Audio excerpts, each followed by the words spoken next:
하나님 아버지 간밤에 비가 내려서 그동안 가물어 먼지도 많고 또 너무 가문 상태에서 꽃이 피니까 꽃도 덜 이뻤는데 이 아침 비를 맞고 화창한 이 늦봄에 아름다운 꽃들과 또 자연을 주신 것을 보면서 교회 나왔습니다. 이 아름다운 자연들도 하나님 주셨음에 우리가 감사하며 기뻐하며 즐길 수 있는 마음을 주시옵소서. 우리가 삶에 허덕이고 지쳐서 여러 가지 우리에게 주어진 것들에 대해서 감사하며 기뻐할 줄 모르는 이러한 지난 2년, 3년의 세월이 이제 지나가고 차츰차츰 코로나 상태도 이제 종식되지 않을까 우리가 기대해 봅니다. 그러나 아직 세계는 전쟁과 또 여러 가지 어려움들이 여전히 남아 있습니다. 이 어려움 속에서도 우리가 복음을 만나고 하나님에 대한 경외하는 마음으로 인해서 우리에게 평안을 주시고 또 우리의 미래에 대한 천국의 소망을 주신 하나님을 이 아침 찬양하며 오늘 에스겔서를 읽으려고 합니다. 하나님 우리에게 지혜의 영을 부어주셔서 하나님의 말씀을 잘 파악할 수 있도록 그래서 우리의 믿음에 큰 유익이 될 수 있는 이 시간으로 축복해 주시옵소서. 예수님의 이름으로 기도드려옵나이다. 아멘. 오늘 오는데 너무 좋더라고요. 비가 와서 먼지가 다 씻혀졌어요. 근데 많은 비는 안 왔지만 그래도 참 깨끗하죠? 그 비가 안 오면은 그 물을 뿌려가지고 그렇게 깨끗하게 한다는 게 얼마나 어렵겠어요. 비의 역할이 대단하다. 그런 생각을 했습니다. 자, 오늘 이제 저희는 이제 28장에 넘어가는데 지금까지 여러분들이 이제 에스겔서를 읽으면서 에스겔서의 그 독특한 문체 또 다른 선지서에 비교해서 참 특별한 그런 내용들 때문에 우리가 평소에 읽기 힘든 부분이었는데 그러나 1장에서부터 3장까지 그 하늘이 열리는 장면에서 우리를 압도하잖아요. 그죠? 그 본문이 거기서 이제 에스겔의 그 소명이 이제 1, 2, 3장이라면 4장에서부터 지금 우리가 읽어왔던 24장에 이르기까지는 하나님의 심판 가운데서도 유대 백성들, 이스라엘에 대한 하나님의 심판이 24장까지 이제 계속 이어지고 있어요. 그러니까는 여기서 이제 20장 이상이 4장에서부터 24장에 이르기까지 그 하나님의 심판에 대한 내용이 상당히 길잖아요. 굉장히 길잖아요. 그러면 열방에 대한 심판은 25장에서 32장으로 끝나요.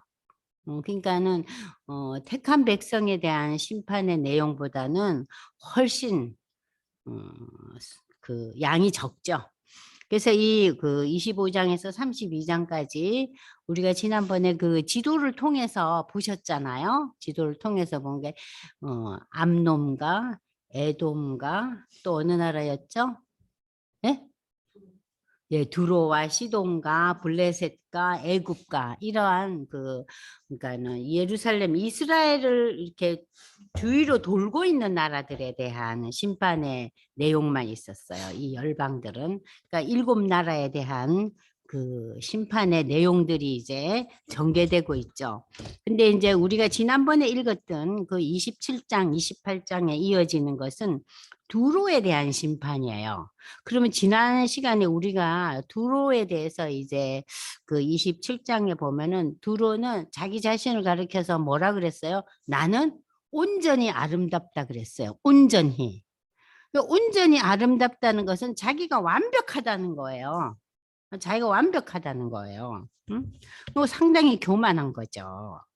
근데 우리가 이 온전히 아름답다, 교만하다는 의미를 이 성경의 표현에서 보면은 어떻게 이런 표현을 하나 하고 조금 놀랍지 않아요? 그러나 하나님을 인정하지 않는 모든 인간은 하나님 앞에서 자기를 믿고 자기를 내세우고 자기를 주장하잖아요. 그게 교만한 거예요. 그러니까는 그 두로의 상태에 대해서, 두로 왕에 대해서 우리가 교만하다. 야, 하나님 되게 열받으셨겠다. 이렇게 상식적으로 이 본문을 보면 생각하는데, 우리 보통 이웃들을 볼 때요. 별로 그 상대방들이 그렇게 오만하거나 방자하거나 유별을 나지 않아요. 그럴 때 우리는 어때요? 저 사람 괜찮아 그러잖아요. 그러나 하나님 보시기에는 어때요? 교만한 거예요. 왜냐하면은 자기를 주장하고 자기를 의지하고 자기의 방식과 지혜와 경험을 가지고 살아가는 인생에 대해서 하나님은 어떻게 결론을 내리세요? 교만하다는 거예요. 그러니까 인간의 죄 문제, 인간의 그 삶과 죽음과 여러 가지의 그 문제를 놓고 하나님의 도우심과 하나님을 의지하는 마음이 없잖아요. 그것은 하나님 앞에 교만한 태도라는 거죠. 자, 28장에도 계속해서 이제 두로 왕에 대한 그 심판의 내용들이 이제 전개되고 있는데, 지난 시간에 제가 설명했듯이 두로가 해상 무역이 아주 왕성하고 발달해서 그 조그만한 그 요즘으로 말하면 도시국가예요. 로마나 아테네나 이런 식으로 뉴욕이나 이런 식으로 큰 아주 나라가 아니죠. 그러니까 도시국가의 형태를 가진 이 두로는, 자, 경제적인 번영, 이 프린트 보겠어요. 경제적인 번영으로 사치와 향락에 빠진 두로 왕은 교만해져 자신을 뭐로 믿어요? 내가 신이야. 내가 하나님이라는 거예요. 그래서 그가 그 가진 큰 지혜는 결국 바다 가운데서 죽임을 당하는, 그러니까는 멸망을 겪는 하나님의 심판을 예언하고 있습니다. 여기서 우리가 알 수 있는 것은 인간의 지혜와 부는 하나님 앞에 교만을 초래하여 결국 죽음, 멸망으로 끝난다는 거죠.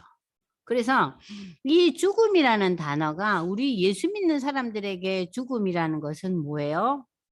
새로운 세계의 시작이죠. 그죠? 그런데 예수를 믿지 않는 경우에는 이 죽음은 뭐예요?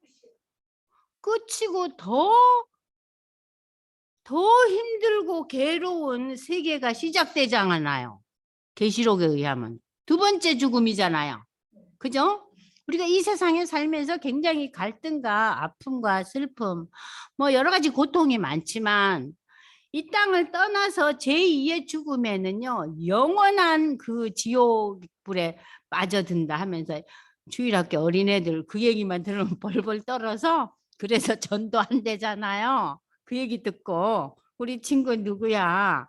큰일 난다. 그러고 지옥 가면 안 된다 그런대잖아요. 그러니까 이 교만은 결국 인생에서는 죽음이라는 이 한 단어로 끝내지만 영원한 지옥불로 가는 거예요.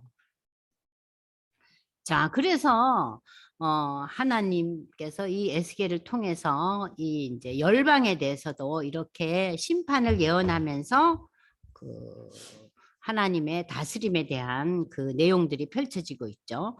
두로와 동맹국이었던 시돈은, 자, 두 번째 이제 시돈에 대한 얘기. 시돈 역시 경제적인 성장이 이제 그 무역을 통해서 아주 부강해지니까 경제적인 불의와 우상 숭배에 빠져 하나님의 심판의 대상이 되었다.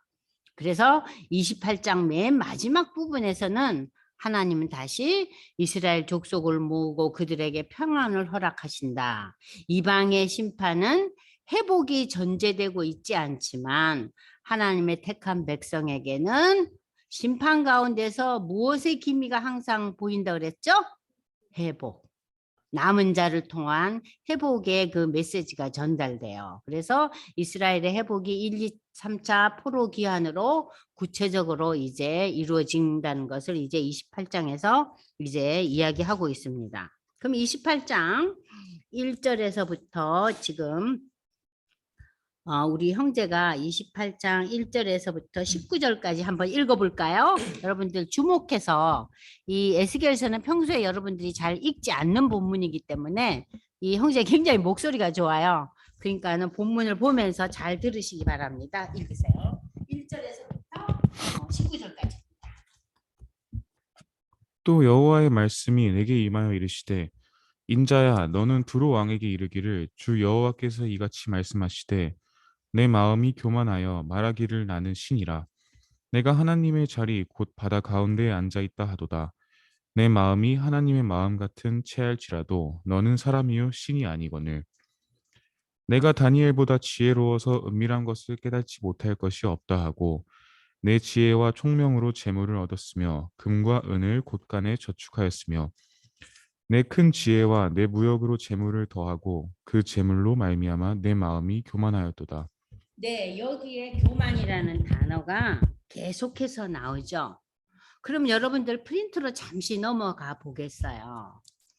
우리가 하나님 앞에서 인간을 교만하게 만드는 요인들이 참 다양해요. 다양하잖아요. 자, 그럼 보시면은 이렇게 두로와 시돈처럼 경제적인 번영과 정치적인 안정을 갖게 되면은 지도자들은 어때요? 사치와 향락에 빠져듭니다. 그 결과 자신을 신의 위치로 올려놓잖아요. 그죠? 지금 세계적으로 누가 지금 신의 위치로 올려놔요? 북한의 김정은. 그죠? 대표적인 인물 아니에요? 또 지금 러시아에 누가 있어요?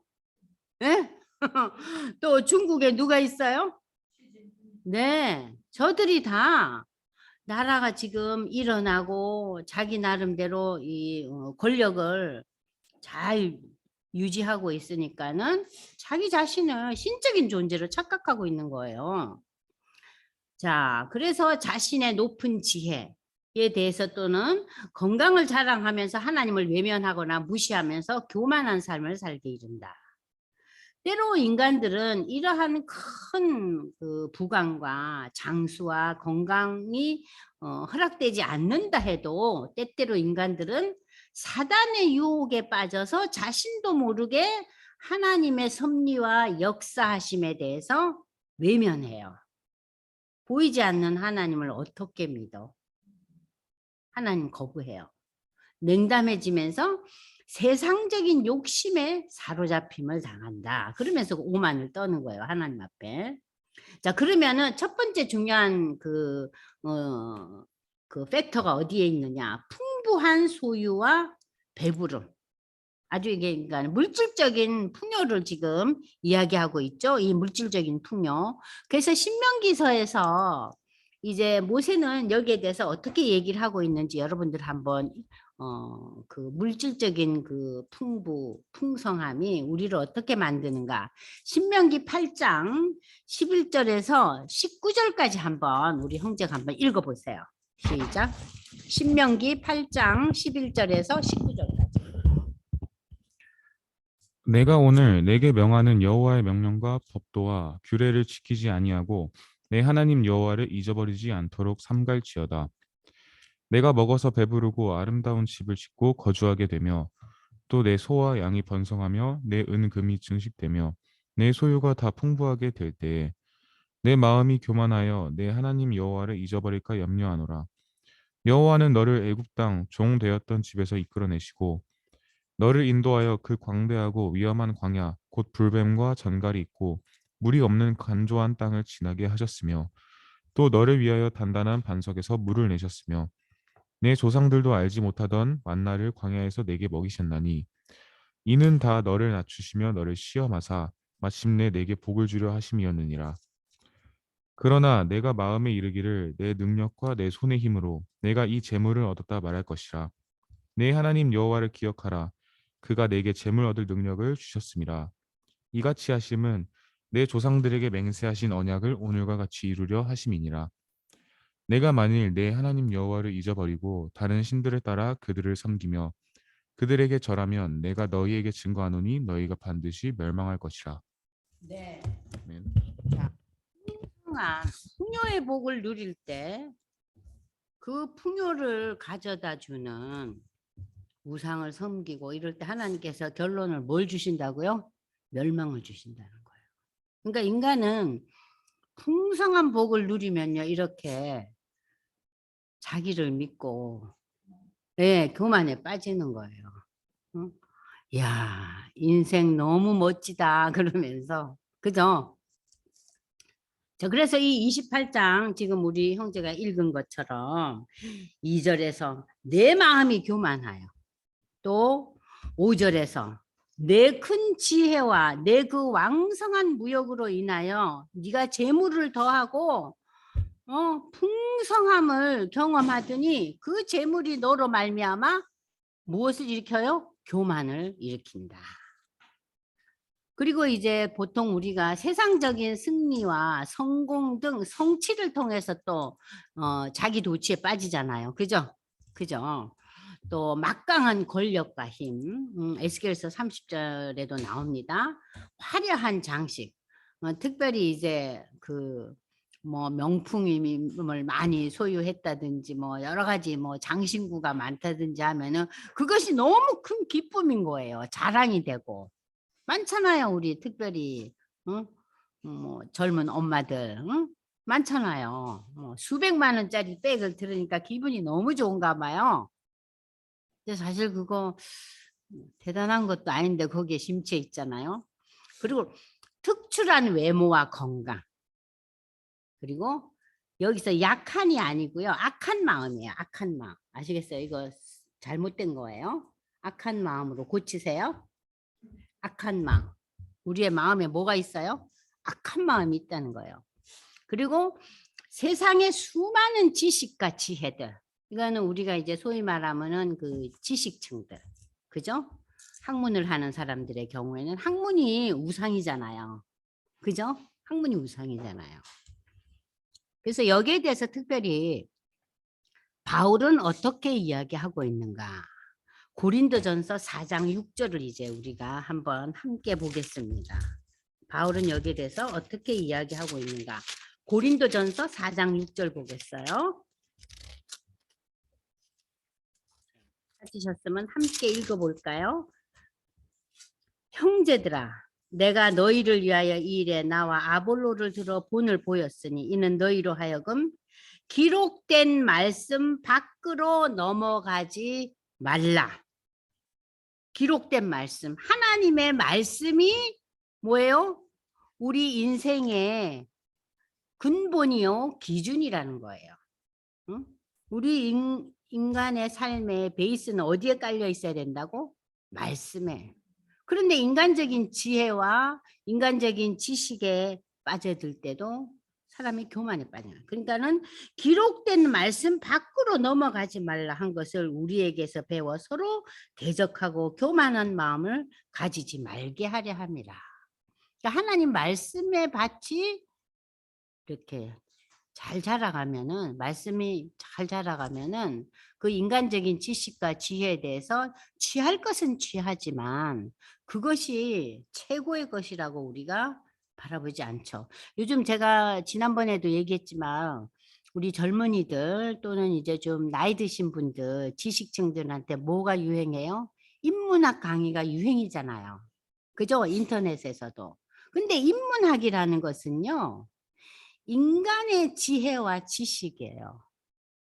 그래서 우리가 지금 당장 살아가는 데 있어서 지나온 시대에 여러 가지 철학이라든지 또는 뭐 예술이라든지 문학이라든지 이러한 여러 가지 그 과학이라든지 이것을 바탕으로 해서 우리에게 그 지식의 풍요함, 지혜의 풍요함을 많이 제공해요. 그러나 인문학은 종말에 대한 해답이 없어요. 윤흥 형제, 종말에 대한 해답을 우리가 인문학에서 찾을 수 있어요? 없어요. 그들은 지금에 살면서 지금의 지식과 지혜에 심취되어 있는 거예요. 그래서 이 땅을 떠나면은 아무런 대답이 없어요. 그런데 기독교의 지혜는 어디에 있어요? 종말을 바라보면서 우리가 오늘의 힘을 얻는 거예요.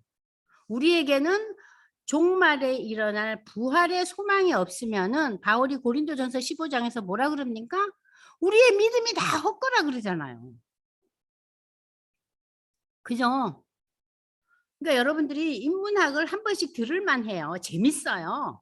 재밌잖아요. 들을만 해요. 저 어저께 잠이 안 와가지고요. 밤에 TV에서 징기스칸에 대한 걸 하더라고요. 그 강의를 교수가 나와서 하더라고요.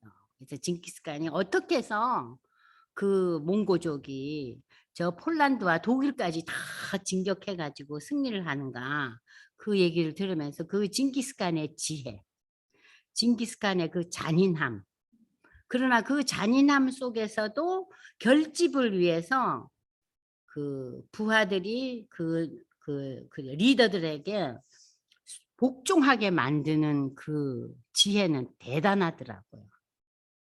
그러니까는 아랫사람이 윗사람에게 복종할 수 있도록 아랫사람들에게요 엄청난 파워를 줘요. 그러니까 문제를 일으키면 위고 아래고 한꺼번에 다 죽여버려요. 대단하대요. 그래서 어저께 저 2시 넘어졌다니까요. 그거 재미있게 보느라고. 그러니까 인간의 지혜가 참 대단해요. 그러나 거기에는 이 땅에서의 삶 그걸로 끝이에요. 우리가 이 땅을 떠나서 종말에 대한 내용은 전혀 제시되고 있지 않아요. 그러니까 여러분들이 신앙은 결국 뭐예요? 이 땅의 삶의 끝이 아니에요. 영원한 삶, 영생에 대한 부활에 대한 소망이 있기 때문에 이 땅에서 우리가 여러 가지 시달리고 어려움이 겹쳐오고 일이 꼬이고 내가 생각한 대로 내가 계획한 대로 일이 진행되지 않을 때 굉장히 초조하고 답답하잖아요. 답답하죠. 자, 그러나 우리가 그것이 우리 인생의 끝이 아니라는 거. 자, 그리고 이제 사단이 유혹할 때 교만에 빠져요. 그러니까 우리가 이러한 교만에 빠지는 요인들이 참 다양하거든요. 근데 이 교만에 빠지는 요인들이 사람의 성격과 환경에 따라서 다 달라요. 그렇잖아요? 어떤 사람은 뭐 풍부한 소유와 그 물질에 대해서 별로 개의치 않아요. 경이로울 정도로 그런 데 대해서 관심이 없어요. 그러나 또 굉장히 자기 자신의 지혜와 지식과 자기 의를 내세우는 사람들이 있잖아요. 그러니까 교만의 그 요인들이 인간의 그 성격과 또 그 사람이 살아있는 그 상황이나 경험에 따라서 굉장히 다양하다는 거. 그걸 여러분이 아시고 지금 우리가 지금 읽고 있는 그 에스겔서에서의 그 두로나 또는 앞으로 우리가 읽을 애굽이라든지 시돈이라든지 저들의 교만은 어디에서 와요? 물질의 풍부에서 온 거예요. 자, 그 다음 읽어보실래요? 6절부터.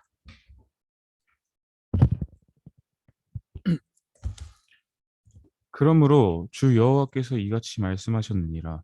내 마음이 하나님의 마음 같은 채였으니 그런즉 내가 이방인 곧 여러 나라의 강포한 잔을 거느리고 와서 너를 치리니 그들이 칼을 빼어 내 지혜의 아름다운 것을 치며 내 영화를 더럽히며 또 너를 구덩이에 빠뜨려서 너를 바다 가운데서 죽임을 당한 자의 죽음같이 바다 가운데서 죽게 할지라. 내가 너를 죽이는 자 앞에서도 내가 하나님이라고 말하겠느냐? 너를 치는 자들 앞에서 사람일 뿐이요 신이 아니라. 내가 이방인의 손에서 죽기를 할례 받지 않은 자의 죽음같이 하리니 내가 말하였음이니라. 주 여호와의 말씀이니라 하셨다 하라. 여호와의 말씀이 또 내게 임하여 이르시되 인자야 두로 왕을 위하여 슬픈 노래를 지어 그에게 이르기를 주 여호와의 말씀에 너는 완전한 도장이었고 지혜가 충족하며 온전히 아름다웠도다. 자, 여기서 다시 또 무슨 얘기가 납니까? 두로 왕을 위해서 슬픈 노래를 지어 그 얘기를. 그러니까는 두로가 이렇게 잘 살아요. 그럼에도 불구하고 지금 두로가 어떻게 앞으로 될 거라는 그거를 이제 하나님으로부터 말씀을 받으니까 이 에스겔이 참 안타깝고 딱하고 슬픈 거예요. 지금은 저렇게 잘 살고 세상을 흔드는 그런 나라지만 쟤네들이 앞으로 어떻게 될 텐데. 자, 그러면서 하나님이 뭐라 그래요? 너는 완전한 도장인이잖아요. 이건 뭐예요? 완전한 모형을 이루고 지혜가 충족하며 온전히 아름다웠다. 아까 우리가 27장에서 공부할 때도 그 완전한 아름다움에 대한 얘기가 나왔잖아요. 그죠? 그러니까는 인간들은 자신이 풍성하고 건강하고 모든 것이 잘 이렇게 수월하게 이루어져 갈 때는 자기도 모르게 이렇게 내가 정말 모든 것이 이루어졌구나 하면서 자신의 교만에 빠지고 맙니다. 자, 제가 읽어볼게요. 내가 이쪽에 하나님의 동산 에덴에 있어서 각종 보석. 여러분들 에덴 동산에는 온갖 보석과 금은 보화가 가득했다 그랬잖아요. 이 에덴 동산이 다시 계시록에도 요거 똑같은 얘기가 나와요. 예? 새하늘과 새 땅에도 온갖 금은 보화들이 찬란해요. 그래서 많은 분들이 천국 가면은 금은 보화가 줄줄이 사탕으로 엮여 있어서 얼마나 좋을까. 근데 아무리 금은 보화가 좋아도요, 그것이 지천에 깔려 있으면은요, 갖고 싶지가 않아요. 그렇잖아요?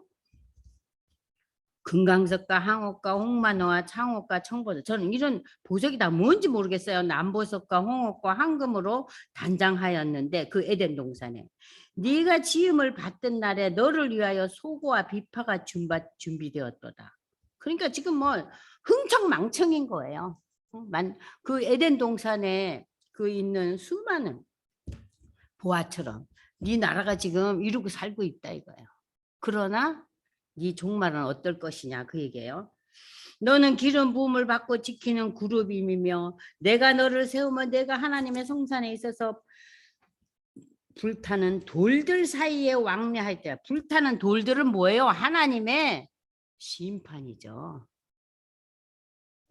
내가 지음을 받던 날로부터 내 모든 길에 완전하더니 마침내 내게서 하나님께 교만한 그런 불의가 드러났도다.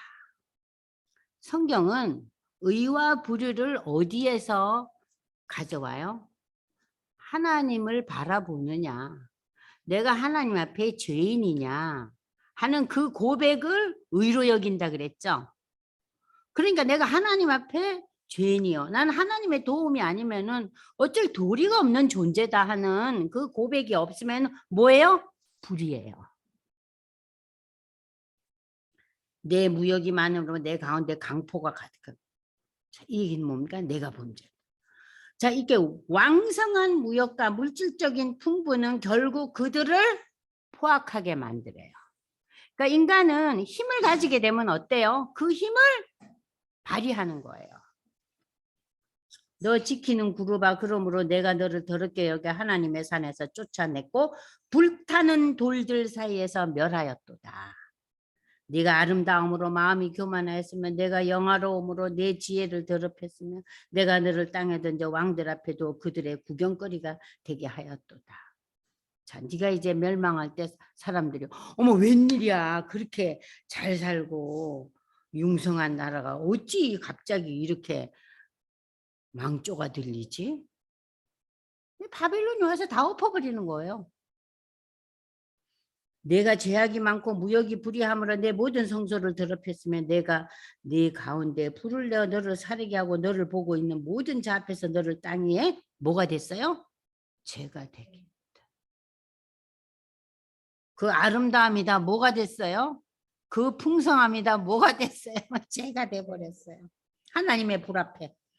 만민 중에 너를 아는 자가 너로 말미암아 다 화들짝 놀래고 내가 공포의 대상이 되고 내가 영원히 다시 잊지 못하리로라. 자, 지금 우리는 두로의 심판에 대한 얘기를 하고 20절에부터는 시돈이 받을 심판을 이제 말씀을 주셨어요. 에스겔을 통해서 여호와의 말씀이 또 이 에스겔에게 임하이르되 인자야 너는 얼굴을 시돈으로 향하고 그에게 예언하라. 너는 이르기를 주 여호와께서 이같이 말씀하시되 시돈아 내가 너를 대적하나니 내 가운데에서 내 영광이 나타나리라. 그러니까 하나님의 영광이 어떻게 나타나요? 심판을 통해서 나타나는 거예요. 하나님의 영광이 이 엄중한 심판 앞에서 온 열방에 와 하나님은 대단하시구나. 하나님은 거룩하시구나. 우리는 하나님 앞에 두 손 들 수밖에 없는 존재구나. 그것이 하나님께 영광이 되는 거죠. 내가 그 가운데서 심판을 행하여 내 거룩함을 나타날 때 그들 무리가 나를 여호와인 줄을 알지라. 내가 그에게 질병을 통해서 그들을 쳐 죽일 것이고 전염병을 보내면 우리 요새 뭐가 왔어요?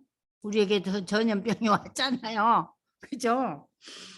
또 그의 거리에 피가 흐르게 하려니 사방에 우선 칼에 상한 자라는 건 뭐예요? 전쟁을 통한 죽음이에요. 바벨론이 쳐들어 다 없애버린단 말이에요. 그 가운데 엎드려질 것인지 무리가 나를 여호와인 줄 알겠고 이스라엘 족속에게는 그러나 이 두로와 시돈이 받는 이 심판과 비교해 볼 때 이스라엘 족속에게는 그 사방에서 그들을 멸시하는 자 중에 찌르는 가시와 아프게 하는 가시가 다시는 없으니. 자, 지금 여기서 얘기하는 이 24절의 의미는 두로와 시돈이요. 유다 왕국의 멸망을 보고 비웃었잖아요. 꼴 좋네. 니네는 하나님을 그렇게 찾아서 왔더니 별 수도 없네. 다 망쳐들었네 하고 비웃었잖아요. 그잖아요. 자기들도 멸망할 거를 예상치 못하고. 그랬더니 이스라엘 족속이 그렇게 그들로부터 비방을 받고 힐난을 당했지만 다시는 그들로부터 그러한 힐난과 비방과 웃음거리 소리를 듣지 않을 것이다. 왜? 저들은 멸망하니까. 그리고 이제 25절에서 26절이 그 유명한 이스라엘의 그 복에 대한 얘기가 나옵니다. 주 여호와께서 이같이 말씀하셨느니라. 내가 여러 민족 가운데 흩어져 있는 이스라엘 족속을 모으고 그들로 말미암아 여러 나라의 눈앞에서 내 거룩함을 나타낼 때 그들이 고국 땅 곧 내 종 야곱에게 준 땅, 야곱에게 준 땅이 어디예요? 아브라함과 이삭과 야곱에게 준 땅이 가나안 땅이잖아요. 그러니까 니네가 다시 지금은 비록 바벨론의 포로로 잡혀 있지만 결국은 그 아브라함과 이삭과 야곱에게 하나님이 주신 가나안 땅으로 돌아갈 것이다. 그 얘기예요. 그들이 그 가운데 평안히 살면서 집을 건축하며 포도원을 만들고 그들의 사방에서 멸시하던 모든 자를 내가 심판할 때 그들이 평안히 살며 내가 하나님 여호와인 줄을 그들이 알리라. 제가 늘 거듭 강조하지만 이 이스라엘의 회복은 1차, 2차, 3차에 이루어지는 포로와 멸망의 역사 속에서 저들이 다시 돌아가잖아요. 1차, 2차, 3차를 통한 회복이 이루어지죠. 그것이 첫 번째 회복이라 그랬죠. 그죠? 유대 나라의 역사에 있어서 첫 번째 회복이에요. 그죠? 회복돼요. 그러면 두 번째 회복은 뭡니까? 두 번째 회복은 유대 나라에 누가 오세요? 메시아로 오실 예수가 오시는 거예요. 그죠? 그것이 이제 신약의 시대의 시작이잖아요. 예수가 오셔요. 메시아로. 그런데 12 제자와 바울 사도를 비롯한 대부분의 초대교회 지도자들은 다 유대인들이죠. 그죠? 그런데 대부분의 유대인들은 예수를 안 믿었어요. 그래서 결국 예수가 십자가에 못 박혀 처형당하잖아요. 그죠? 자, 그래서 두 번째 회복은 예수의 오심이라 그랬죠. 그죠? 근데 이 두 번째 회복의 그 예수의 오심은 특별한 유대인들에게는 신앙이 전수되고 초대교회가 엄청난 신앙의 부흥을 일으키잖아요. 성령 강림의 역사가 사도행전 2장에 나타나잖아요. 그죠? 그러나 핍박 때문에 저들이 소아시아로 다 흩어지잖아요. 그죠? 믿는 자들이. 그때 이제 바울이 일어나서 그 믿음의 유대 백성들과 이방인들에게 복음을 전하면서 그 사도행전에 펼쳐지는 바울의 1차, 2차, 3차 전도여행 여러분 기억나시죠? 그리고 마지막에 바울이 로마로 가잖아요. 그죠? 그러면서 이제 이방의 문이 열리잖아요. 그러니까 그 시대는 일부의 유대인들에게만 이 회복이 돼요. 그러나 종말에 가서 누가 회복됩니까? 전 유대인들이 예수 앞으로 나오는 거예요. 그것이 종말이에요. 그러니까 여러분들이 이스라엘의 회복, 유대의 회복이라는 것은 항상 세 카테고리로 생각하고 계셔야 돼요. 이걸 잊지 마셔야 돼요. 그래서 우리가 에스겔을 읽거나 이사야를 읽거나 예레미야를 읽거나 간에 유대가 회복되네, 유대가 회복되네. 이 회복의 개념은 항상 이 세 가지 카테고리를 다 머릿속에 담고 있어야 돼요. 첫 번째가 바벨론 포로에서 돌아오는 거. 두 번째가 예수가 오신다는 거. 유대 땅에, 그죠? 세 번째가 뭐예요? 유대인들이 예수 앞으로 돌아오는 그 종말의 날. 이거 절대 잊어버려서는 안 돼요. 이게 중요한 회복의 의미입니다. 아시겠죠? 자, 그렇게 될 때 이제 저들이 이러한 회복의 역사 속에서 하나님이 누구인지를 다시 한번 경험하게 될 것이다. 그러니까 지금 에스겔은 28장, 27장, 26장이 열방의 심판, 그러니까는 유대 나라를 이렇게 감싸고 있던 7개의 그 조그마한 도시국가와 그 나라들을 통해서 하나님의 심판을 예언하면서 한편으로는 뭐라 그래요? 유대 나라 이스라엘의 회복에 대한 얘기를 조금씩 하고 있어요. 그걸 잊어버려서는 안 돼요. 아시겠죠? 자, 그러면은 이제 29장에 가서는 누구 얘기예요? 마지막 애굽의 심판이에요. 그럼 프린트로 이제 여러분들 가세요. 29, 30, 31, 32, 4장에 걸쳐서 애굽을 향한 하나님의 심판이 너무 자세하게 나오고 있어요. 7가지 예언. 근데 이제 이런 내용을 볼 때 우리가 아우 재미없다. 무슨 애굽이 하나님의 심판받는 얘기가 이렇게 지루하게 엮어져 있는가. 그래서 여러분들이 에스겔을 읽기가 어려운 거예요. 뭔 재미가 있어요. 그죠? 재미가 없어요. 근데 한번 이제 읽어보세요. 자, 7가지 예언이 선포되고 있는데 이 시대는 예루살렘이 포위당한 지 1년이 지난 BC 587년이라고 그랬어요. 그러면은 이 남유다 왕국의 멸망이 586년이잖아요. BC. 그러니까 멸망 직전 1년 전이죠. 그러면은 저들이 지금 어떻게 돼 있냐면요. 예루살렘 성이요. 바벨론의 군대에 의해서 포위당하고 있어요. 우리가 그 열왕기하와 역대기하 맨 마지막에 보면은 그게 얘기가 나와요. 포위당하고 있으면은요. 저들이 먹을 물, 먹을 거, 입을 옷, 이 모든 것이 차단되죠. 그죠? 그래서 이 속에서 지금 포위당한 지 바벨론 군대들에 의해서 포위를 당하고 1년이 지났어요. 그러니까 상당히 지금 생활이 어려운 거예요. 나중에는 굶주려요. 이 멸망 시기에는 굶주려요. 자, 그런데 애굽이 하나님의 심판을 받게 된 가장 큰 제약은 이런 상황 속에서 이제 애굽의 그 심판에 대한 얘기가 나오는데 애굽 왕 바로도 두로의 왕처럼 자신을 누구로 선포해요? 쥐가 하나님이래요. 그러면서 여기에서 애굽은 더 아주 이게 강해요. 강물도 내 거고 이 강도 나를 위해 만든 거고 내가 강에 모든 고기를 던져준다. 자기가 창조주고 자기가 섭리하고 다스리는 자래요. 신격화해요. 그는 하나님의 주권을 인정하지 않고 스스로 세상의 주관자로 군림을 합니다. 유다는 바벨론에게 멸망하기 바로 직전, 지금 1년 전이라 그랬잖아요. 시드기야 왕이 누구에게 들러붙어요? 애굽 왕에게 도움을 요청하잖아요.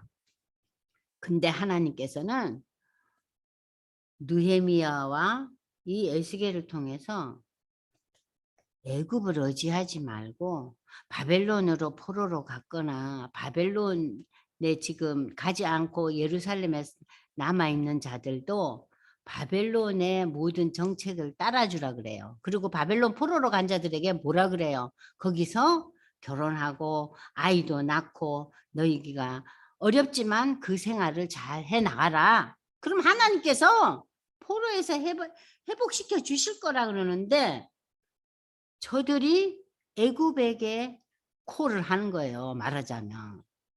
그랬더니 이 느부갓네살 왕이 열이 받친 거예요. 그래갖고 이 예루살렘 성을 포위하고 저들을 완전히 굶주림에 빠지게 만드는 거예요. 자, 애굽을 의지하며 도움을 청하지만 애굽은 이를 거절합니다. 하나님의 심판의 역사가 임해서 바벨론의 느부갓네살 왕에 의해서 애굽인들도 결국 포로로 잡혀갔고 40여 년 동안 애굽 땅이 황폐하게 됩니다. 이 애굽의 멸망은요, BC 568년이에요. 그러니까 568년이고 유대가 멸망한 거는 586년이에요. 10년 후에 이제 다시 이 애굽도 망해요. 그러니까 먼저 유다가 망해요. 그리고 난 뒤에 애굽이 망하는 거예요. 줄줄이 망하는 거예요. 누구에게? 바벨론에게. 다 망해요. 자, 그러면 이제 우리가 29장을 읽겠습니다. 자, 29장 우리 형제님 한번 읽어볼까요? 열째 해 열째 달 열두째 날에 여호와의 말씀이 내게 임하여 이르시되 인자야 너는 애굽의 바로 왕과 온 애굽으로 얼굴을 향하고 예언하라. 너는 말하여 이르기를 주 여호와께서 이같이 말씀하시되 애굽의 바로 왕이여 내가 너를 대적하노라. 너는 자기의 강들 가운데에 누운 큰 악어라 스스로 이르기를 나의 이 강은 내 것이다. 내가 나를 위하여 만들었다 하는도다. 내가 갈고리로 내 아가미를 꿰고 너의 강의 고기가 내 비늘에 붙게 하고 내 비늘에 붙은 강의 모든 고기와 함께 너를 너의 강들 가운데에서 끌어내고 너와 너의 강의 모든 고기를 들에 던지리니 내가 지면에 떨어지고 다시는 거두거나 모으지 못할 것은 내가 너를 들짐승과 공중의 새의 먹이로 주었음이라. 애굽의 모든 주민이 내가 여호와인 줄을 알리라. 애굽은 본래 이스라엘 족속에게 갈대 지팡이라.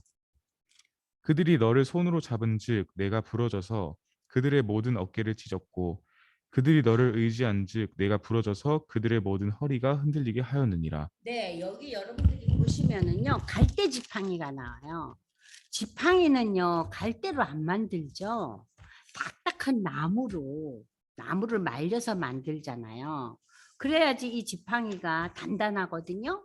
근데 갈대잎으로 만든 지팡이는 어떻게 써요? 금세 허물어지죠. 아무 힘이 없는 거예요. 쓸모가 없는 존재라는 거예요, 여기서. 자, 애굽은 이스라엘 족속에게 갈대 지팡이 아무 쓸모없는 존재예요. 응? 엮어질 이유가 아무것도 없는 그런 존재인데 왜 그 애굽에 빌붙어 있느냐 그러면서 29장 이제 1절에서부터 지금까지 애굽에 대해서 이 하나님께서는 어떻게 그 에스겔을 통해서 비유의 말씀을 하고 있냐면은 큰 악어라 그랬어요.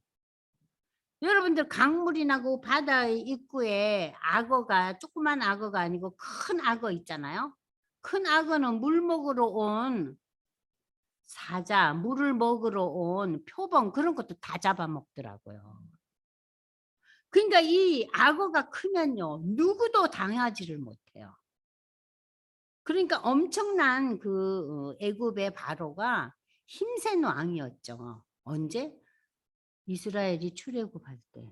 그때는 세계가 애굽의 시대였잖아요. 그죠? 그러니까 이 애굽을 큰 악어에 비교했어요. 그러니까는 이 애굽이 상당히 힘이 있는 나라였지만 그러나 유대 왕국에게는 이 애굽이라는 나라는 무슨 지팡이? 갈대 지팡이 아무 소용이 없는 응? 지팡이를 갈대로 만들었다는 게 상상이 돼요? 아무 쓸모없다는 소리예요.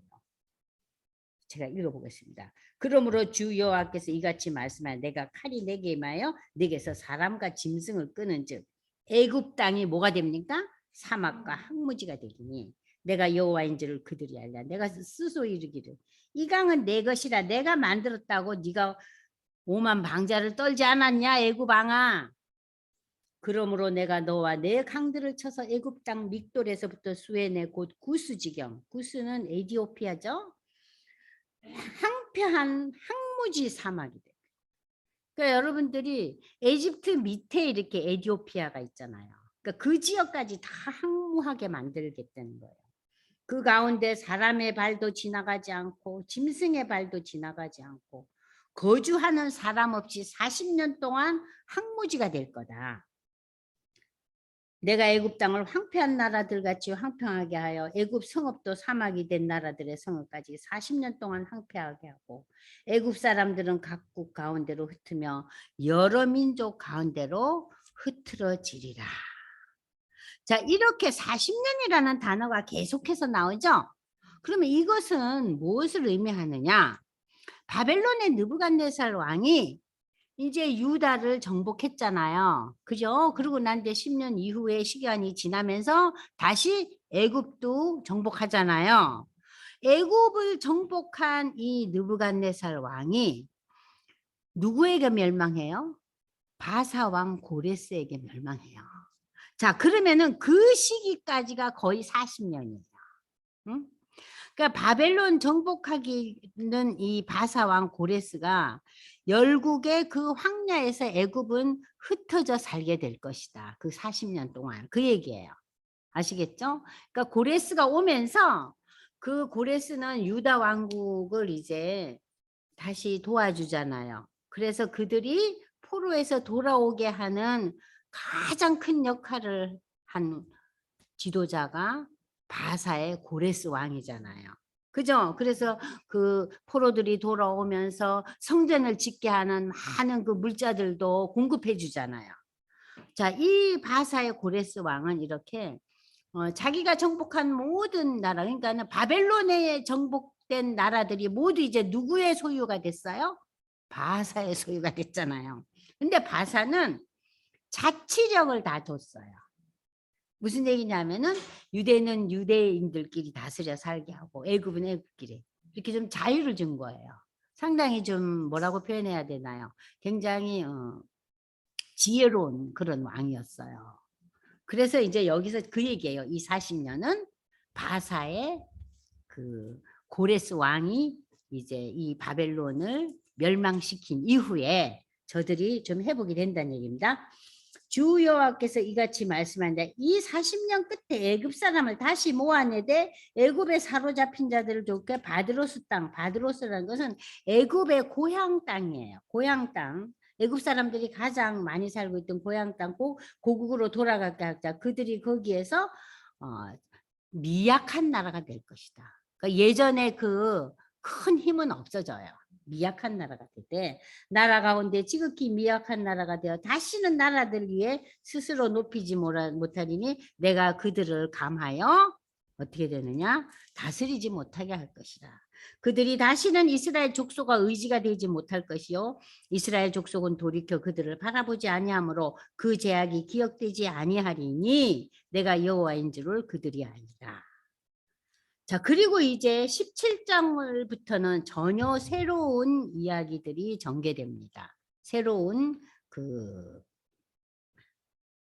에스겔의 그 예언이 진행되는데 아까 우리가 29장 1절에서는 열째해 열째 달이라 그랬죠. 그러면은 이것은 2차 바벨론 포로가 시작된 여호야긴 왕이 사로잡힌 지 10년 10개월 되는 날, 그것이 29장 1절이에요. 그런데 17절에서는 뭐예요? 27째 해예요. 그러면 지금 이 27째 해라는 것은 요야긴 왕이 사로잡혀서 잡혀가고 나도 잡혀왔는데 27년이 흐른 거예요. 그럼 여러분들 머릿속으로 생각해. 이때 이미 유다는 멸망했죠. 그잖아요. 자, 여호야긴 왕이 사로잡힌 지 11년째 되던 해에 유다 땅이 망하잖아요. 그잖아요? 망하잖아요. 망하죠. 근데 여기서 지금 뭐예요? 27째는 건 이미 유다가 멸망한 거잖아요. 첫째 날 초하루에 그들은 이제 바벨론 포로 생활을 하고 있는 거예요. 그러니까 나라가 완전히 멸망하고 여호와의 말씀에 인자야 바벨론의 느부갓네살 왕이 그의 군대로 두로도 치고 크게 죽어요. 모든 머리털이 무지러졌고 모든 어깨가 벗어졌으나 그와 군대가 그 수고한 대가를 두로에서 얻지 못하냐. 자, 두로를 바벨론의 느부갓네살이 정복했지만 별로 큰 유익을 얻지 못했다 그래요. 왜냐하면 이 나라는 생산 국가가 아니잖아요. 무역에 의해서 나라가 부강해진 나라예요. 예? 그러니까는 별로 얻어먹을 게 없는 거예요. 뭐 그 나라에서 뭐가 많이 뭐 이렇게 생산되는 그런 게 아니잖아요. 그래서 이제 바벨론의 그 느부갓네살 왕이 별로 자기가 애쓴 만큼의 대가가 없었던 거예요. 그랬더니 그러므로 주여께서 이같이 말씀해 내가 애굽 땅을 바벨론의 느부갓네살 왕에게 넘기리니 그가 그 무리를 잡아가며 물건을 노력하며 빼앗아가게. 이것이 그 군대 보세요. 애굽을 정복하면서 느부갓네살 왕이 물질적인 풍요를 누리게 되는 거예요. 왜냐하면 애굽은 곡식 창고잖아요. 나일강을 끼고 있고. 예? 그게 누구의 섭리 가운데서 이루어진 거예요? 하나님이 그렇게 만드신 거예요. 아시겠죠? 하나님의 다스림이라는 거예요. 그러면서 이것이 그 군대의 보상이 되리라. 하나님 그렇게 만드셨어요. 그들의 수고는 나를 위하여 함인즉 그 대가로 내가 애굽 땅을 그에게 주었느니라. 주 여호와의 말씀이니라. 그러니까는 하나님께서 바벨론이 전 세계를 정복하게끔 그 시대를 다스리고 인도하셨어요. 바벨론의 시대를. 그러나 바벨론의 시대도 결국 고레스에게 멸망은 하지만 느부갓네살 왕의 시대에 있어서는 완전히 하나님께서 이 모든 것을 다스렸죠. 그래서 여러분들 다니엘에서 보면은 느부갓네살 왕 얘기가 끊임없이 나오잖아요. 환상을 보고. 그죠? 그날에 나는 이스라엘 족속에게 한 뿔이 돋아나요. 자, 21절 보세요. 그날. 그날이 무슨 날일까요? 그날. 응? 그날은 바벨론에 의한 애굽의 멸망의 날이에요. 애굽이 망조가 드는 나라예요. 예? 애굽이 망하는 그날에 나는 이스라엘 족속에게는 어떤 회복을 사인을 주시겠느냐? 여기 한 뿔이라는 단어를 여러분들 보세요. 뿔이라는 것은 힘과 권위를 상징한다. 여러분들 저기 로마에 가면 그 모세상 있잖아요. 모세 머리 위에 뭐가 있어요? 뿔이 있잖아요. 뿔이 있어요. 그 뿔이 뭐예요? 힘과 권위를 상징해요. 그 모세 머리에 무슨 뿔이 있었겠어요, 사실? 그 모세가 그만큼 힘과 권위를 하나님으로부터 받은 거예요. 그러니까 뿔은 힘과 권위를 상징하는데 이 애굽이 멸망하는 날에 하나님은 유대 백성들에게 뭘 주셔요? 힘과 권위를 상징하는 뿔이 돋아나게 하고 그들 가운데서 입을 열게 하리라. 이 뿔이 나와가지고. 자, 이 뿔이 무엇을 의미할까요? 뿔은 1차적으로 이스라엘의 회복을 나타내고 궁극적으로는 아까 제가 얘기한 예수의 오심과 예수의 재림에 대한 승리를 가리키는 거예요. 그러니까는 여기서도 지금 아까 우리가 28장에서 읽었던 이스라엘의 축복이 회복이었잖아요. 28장 25절 26절 그죠? 그리고 지금 29장에서 읽는 21절 그날에 한 뿔이 돋아나고 그들 가운데서 입을 열게 하니니 내가 이 뿔이 뭐예요? 이스라엘의 회복이에요. 그래서 이 회복은 여기서도 마찬가지예요. 첫 번째 회복이 뭐라 그랬어요? 윤호 형제. 포로에서 회복되는 거. 두 번째는 메시아인 예수가 오심. 세 번째는 예수의 재림인 거예요. 아시겠죠? 그걸 다시 또 이야기하고 있어요. 절대 이 회복에 대한 그 의미를 여러분들이 잊어버리시면 안 돼요. 자, 그래서 우리가 그 다음에 이제 여러분들이 보시면은요. 자, 보시겠어요? 30장에 넘어가면 여호와께서 애굽을 심판하신다. 자, 30장은 24페이지죠. 에스겔은 근데 여러분들 아까 그 30장에 넘어가기 전에 요거를 반드시 아셔야 돼요. 17절에서 21절에 해당하는 이 역사적인 그 내용들은 언제 일어났다고요? 여호야긴 왕이 사로잡힌 지 27년 만에. 그러니까 이거는 뭐예요? 상당히 역사적으로 나중 일이죠. 네? 여호야긴이 사로잡힌 지 27년, 즉 이 시대가요. 거기다 써놓으세요. BC 570년이에요. BC 570년. 그러니까 586년에 망했잖아요. 그러니까 16년이 더 지났잖아요. 그죠? BC니까. 자, 그러면 이때 BC 570년 에스겔이 바벨론 포로가 된 지 27년, 이날은 유다가 멸망한 지 15년의 세월이 이미 흘렀어요. 바벨론은 오랫동안 두로를 공격했지만 이 느부갓네살이 두로를 공격하면서 많은 소득을 얻었어요. 못 얻었어요? 별 못 얻었단 말이에요. 무역을 하는 나라기 때문에 생산국이 아니잖아요. 그리고 조그마한 도시국가이기 때문에. 그래서 애굽 정복을 통해서 많은 전리품을 얻도록 하나님이 역사하셨다 그랬죠. 그걸 읽었죠. 그리고 난 뒤에 이제 우리가 이 17절에서 21절의 내용을 여러분들이 이렇게 사각형으로 해가지고 요것은 BC 570년의 스토리예요. BC 570년. 역사가 다르죠?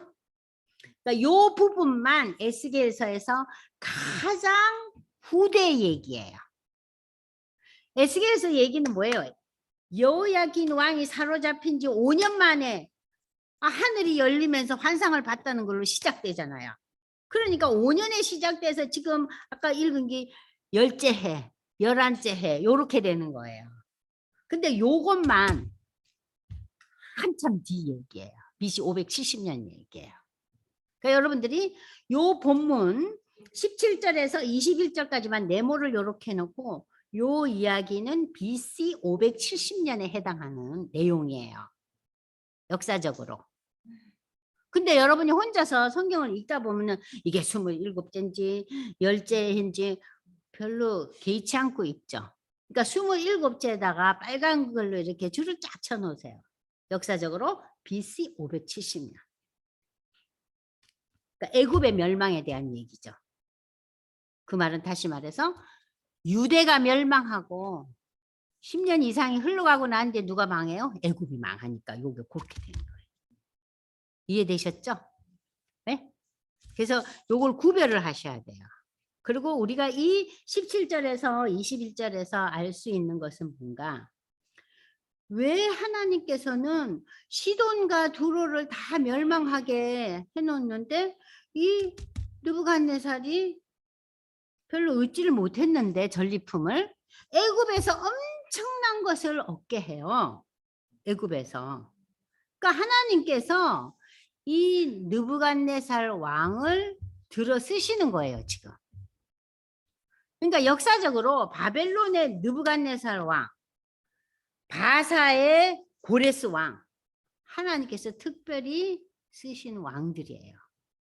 그러니까 하나님은 이방의 왕들도 유대 나라의 구원의 역사 가운데서 개입하시고 들어 쓰세요.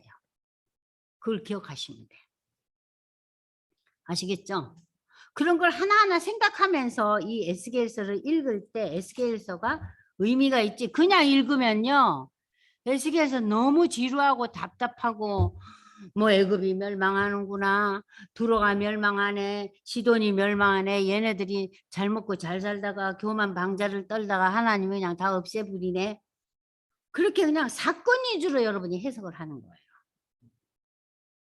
사실은 그 이면에 흐르는 게 있어요. 그러니까는 우리가 지금 이 에스겔서의 그 열방의 그 멸망의 역사를 통해서 알 수 있는 게 뭐예요? 하나님이 역사의 주관자라는 거예요. 그리고 세상의 모든 왕들은, 세상의 모든 왕조들은 끝나요. 영원 무궁한 왕은 한 명도 없어요. 여러분 왕조가 계속된 나라가 있어요? 다 중간에 전복되고 중간에 신하가 또 새 나라를 일으키고 또 다른 나라가 와서 정복하고 뒤죽박죽해. 그죠? 그러니까 인간 왕은 영원하지 못하다. 왕은 누구냐? 왕은 하나님이다. 하나님. 자, 그럼 우리가 잠깐 쉬고 또 30장 하겠습니다.